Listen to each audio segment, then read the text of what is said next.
dende a suma de forzas que nos ofrece a Unión Europea, co obxectivo de poñer as persoas e o planeta no centro dunha globalización xusta e regulada.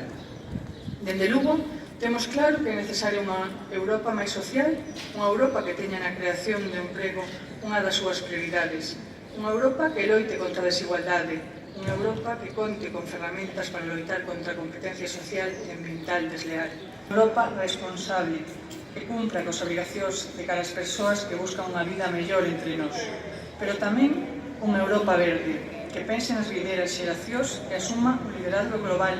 na loita contra o cambio climático, a perda da biodiversidade e no deterioro ambiental.